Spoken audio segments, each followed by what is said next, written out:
Have you ever wondered how one simple ball could unite the entire world? How one game could break language barriers, cross borders, and bring people together from villages to great cities, from deserts to snow-covered fields? That game is football, or as some call it, soccer. It's not just a sport, it's a heartbeat that millions share. It's the sound of dreams, the rhythm of hope, and the joy that connects every corner of our planet. But have you ever asked yourself, where did it all begin? Who kicked the first ball? Who started the first match that would one day create legends, heroes, and unforgettable moments? In this journey, we will travel through thousands of years of human history. We'll discover how a playful idea turned into the world's most powerful game. You'll learn how football grew from ancient civilizations to modern stadiums, and how it became the language of the world. And here's the best part. While you learn this amazing story, you'll also improve your English. Every word, every line, every story you hear will help you understand English naturally, just like a story told by a friend. Because the best way to learn a language is not by memorizing, it's by feeling it, by living it through stories that inspire you. So close your eyes for a moment and imagine it. A dusty field in an ancient village. Children laughing. A handmade ball rolling in the dirt. Someone kicks it, and in that small moment, football is born. This is not just the story of a game, it's the story of humanity, of passion, and of connection. Welcome to the history of football, a journey through time, through language, and through the heart of the world's greatest game. Let's begin. Long before modern stadiums, shining trophies, and famous players, there were ancient people, farmers, soldiers, and children, kicking balls made of leather, cloth, or even animal skin. They didn't know it yet, but they were writing the first chapters of football's long history. The ancient Chinese game, Cuju. Our journey begins in China, more than 2,000 years ago, during the Han Dynasty. In the dusty fields near the Great Wall, soldiers trained with a small round ball made of leather and filled with feathers. They called the game Cuju, spelled C-U-J-U, which means kick the ball. Cuju wasn't just a game for fun. It was used by soldiers to stay fit and build teamwork. They had to kick the ball into a small net without using their hands. Sounds familiar, doesn't it? That's right. It's one of the earliest forms of football ever recorded. Even the Chinese emperor watched Cuju matches. There were rules, referees, and teams, just like today. The players wore traditional clothes, and people gathered around to cheer. The ball might have been simple, but the excitement was real. So when you see a football rolling on the ground today, remember, its story began thousands of years ago in ancient China. The Greek and Roman games, Episkiros and Harpastum. Now let's travel west, across mountains and seas, to ancient Greece and Rome. In Greece, people played a game called Episkiros. It was played on a flat field with a line drawn in the middle. Two teams tried to throw and kick the ball over the other side. The ball was made of leather, and players had to use both skill and strength. Later, the Romans changed the game and named it Harpastum. It became very popular with Roman soldiers. They played it for training to stay strong, fast, and ready for battle. Harpastum wasn't exactly like modern football. Players could use their hands, and the game was rough, sometimes too rough. But the idea of team play, passing, and competition was already there. It was another step in football's long journey.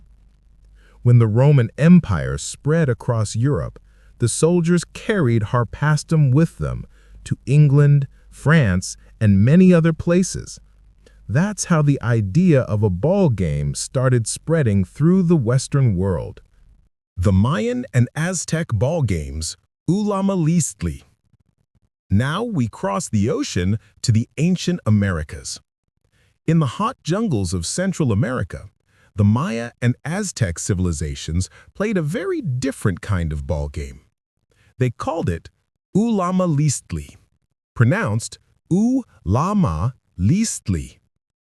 It was more than just a sport. It was a sacred ritual, a game for the gods. The players used a heavy rubber ball, and they could only hit it with their hips, knees, or elbows, never their hands or feet. The goal was to get the ball through a stone ring on the wall, an almost impossible task. The Mayans believed the game symbolized the battle between life and death, between light and darkness. For them, it wasn't only about winning. It was about honor, courage, and faith. Even though this game was very different from modern football, it shows that people everywhere, from Asia to Europe to the Americas, have always loved kicking, passing, and chasing a ball. From Cuju in China, harpastum in Rome, to Ulamalisli in America, one thing was clear. Humans everywhere loved the idea of playing with a ball. No matter the country, no matter the time, people played to feel joy, to compete, to connect. Football, in its many early forms, was not just a game. It was a reflection of human nature, our need to move, to play, to belong. And little by little, these early ball games inspired what would later become the world's favorite sport. Our story now moves to medieval Europe, a time of castles, kings, knights, and crowded villages. Imagine narrow streets filled with people wearing old clothes, shouting and laughing.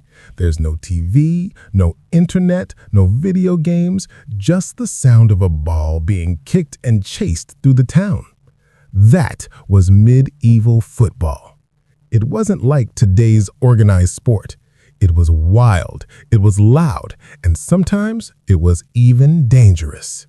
The beginning of medieval football. In the 12th and 13th centuries, people in England, France, and Italy began playing a strange but exciting game. Every year, during festivals or holidays, two teams, sometimes whole villages, would compete. The ball could be made of leather, animal bladder, or even wood. The goal? To kick the ball from one end of the village to the other, sometimes to a church door, a river, or the city wall. There were no limits on the number of players. Dozens, even hundreds of people joined the game. Men, boys, and sometimes even women played. It wasn't played on a small field. It was played through the entire town. People kicked the ball through streets, over walls, into rivers, and across open fields. No rules, no referees. There were almost no rules. You could kick, push, tackle, or run with the ball. Sometimes fights broke out. Shops and windows were broken, people got hurt, and the town turned into a battlefield. The game was so wild that it was called mob football because it looked like a giant mob chasing a ball. Still, people loved it. It was more than a sport. It was a way to release energy, show strength, and feel united. For a few hours, everyone forgot about work, taxes, or kings, and just played. But not everyone was happy about this wild game. The kings and nobles thought it was too violent. They said it distracted men from archery practice, which was important for war. So The government tried to ban football many times. In 1314, the Lord Mayor of London made an official announcement. No one shall play football in the city. Those who do will be punished. Later, King Edward II and King Henry IV also banned it. But did people stop playing? Of course not. People ignored the laws and kept playing in secret. Football was already becoming a passion, something no law could stop. Even with chaos and broken rules, medieval football had something special, the spirit of the game. It was about teamwork, competition, and joy. It brought villages together. It made people feel alive. And slowly, over time, people began to think, what if we make this game safer? What if we create real rules, fair play, and teams? Those questions would lead to the birth of modern football in the centuries to come. After the chaotic medieval games, people in England wanted a safer and fairer game. In the 1800s, schools like Eton and Cambridge played football, but each had its own rules. Some allowed running with the ball, others only kicking. In 1848, teachers and students at Cambridge wrote the first common rules, called the Cambridge Rules. Later, in 1863, representatives from 11 clubs met in London and created the Football Association, or FA, writing the official rules of football. Kick the ball, no hands. Score by putting the ball between two posts. Follow fair play under the referee. The first official football club was Sheffield FC in 1857. By 1871, the FA Cup began, England's first football competition. Football had rules, clubs, and competitions. It was organized, fair, and ready to spread worldwide. By the late 1800s, football had rules, clubs, and competitions in England. But how did it reach other countries? The answer is simple. English sailors, workers, and teachers traveled the world. They took the game with them wherever they went. In South America, British workers built railways and played football during their free time. Soon, locals joined, and football became popular in Brazil, Argentina, and Uruguay. In Europe, countries like France, Italy, and Spain quickly adopted football. Clubs and leagues formed, and football became part of everyday life. Even in Africa and Asia, the game spread through schools, colonies, and trade routes. Children learned by watching, kicking, and copying others. By the early 1900s, football was truly global. It wasn't just England's game anymore. It was the people's game, played by rich and poor, young and old, all over the world. To manage this growing sport, countries needed an international organization. In 1904, the Fédération Internationale de Football Association, or FIFA, was founded in Paris. FIFA connected countries, set international rules, and helped football grow even more.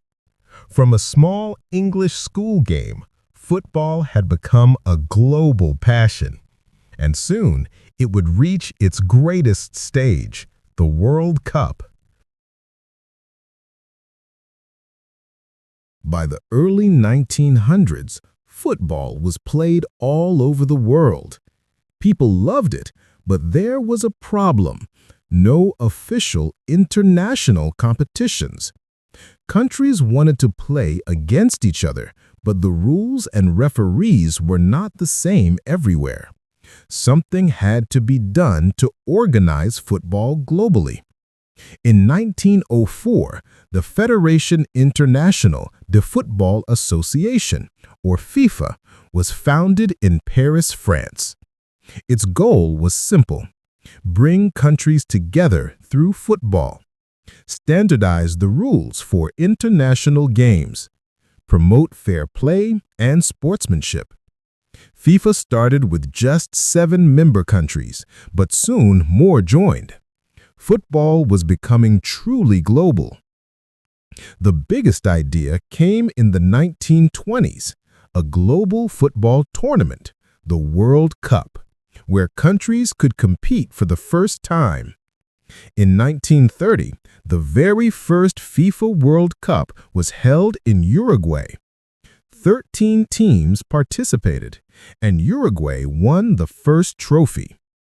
Since then, the World Cup has been played every 4 years, except during World War II.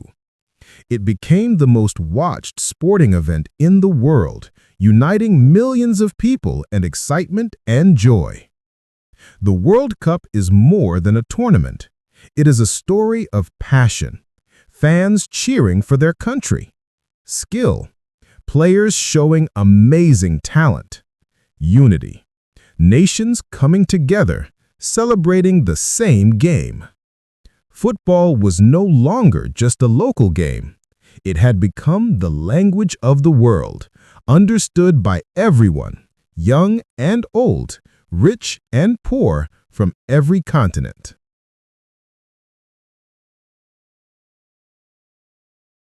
Football is more than a game.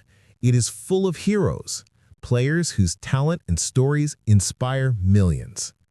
Let's meet some of the greatest legends who changed the game forever.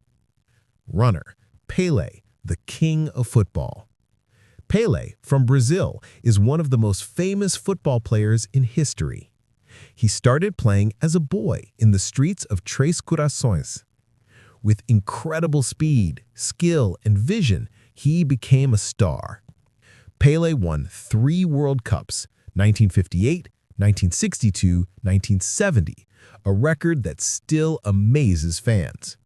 He scored over 1,000 goals in his career. He showed the world how football could be art, joy, and passion at the same time. Flashback, Diego Maradona, the magical genius. Next, we have Diego Maradona from Argentina. He was famous for his dribbling skills, moving past many players as if the ball was part of him. In the 1986 World Cup, he scored the famous Hand of God goal and the incredible Goal of the Century. Maradona's story shows that football is not just about rules, it's about creativity, courage, and heart. Star, Lionel Messi, the modern maestro. Lionel Messi, also from Argentina, is considered one of the greatest players of the modern era. He's known for his amazing ball control, quick movements, and unbelievable goals. Messi spent most of his career at Barcelona, winning many trophies and records. He shows that hard work, dedication, and love of the game can make someone a legend. Flashback, Cristiano Ronaldo, the athlete superstar. From Portugal, Cristiano Ronaldo is famous for his strength, speed, and incredible goals. He plays for clubs and the national team with energy and focus. Ronaldo is a role model for young players, showing that discipline, practice, and determination are keys to success. These football legends teach us more than football. Passion, love what you do. Hard work, talent is important, but effort is more. Creativity, find your own way to solve problems. Teamwork, great players shine when they work with others. Football is not just a game. It is a story of human effort, talent, and dreams told through the feet of heroes. Football is more than just goals, trophies, and famous players. It is a part of life for millions of people around the world. It is a culture, a language, and a way to connect with others. In cities and villages, young and old gather to play or watch football. It doesn't matter who you are, where you come from, or what language you speak. A goal scored in Brazil, a save made in Spain, or a celebration in Nigeria can make people smile, cheer, and feel joy. Football unites people, even when countries or cultures are different. Football matches are like festivals. Fans wear their team colors, sing songs, and wave flags. In countries like England, Germany, Argentina, and Japan, football games are celebrations of community and identity. Even small matches in villages bring families together. Children learn teamwork, friendship, and fair play while chasing the ball. Football is also part of movies, books, and songs. Legends like Pelé, Maradona, Messi, and Ronaldo inspire films and documentaries. Stories of amazing matches and miraculous goals spread worldwide. Through media, people learn about football history, culture, and values. Football teaches more than skills on the field. Teamwork, working together to reach a goal. Discipline, training hard to get better. Persistence, never giving up even after losing. Passion, loving what you do. These lessons make football a school of life, not just a sport. It inspires millions to dream, play, and connect. Football is more than a game. It is a story of passion, teamwork, and dreams. From ancient fields to modern stadiums, people have played to connect, compete, and enjoy life. Legends like Pelé, Maradona, Messi, and Ronaldo show us that hard work, dedication, and love for what you do can change the world. And just like football, learning English is a journey. Step by step, word by word, practice after practice, you can achieve your goals. So remember, play like a team. Never give up. Love what you do and enjoy every moment of learning. Football teaches us that any dream is possible, and every story has power, including yours. Thank you for joining this journey through the history of football. Keep learning, keep dreaming, and keep playing in life and in English.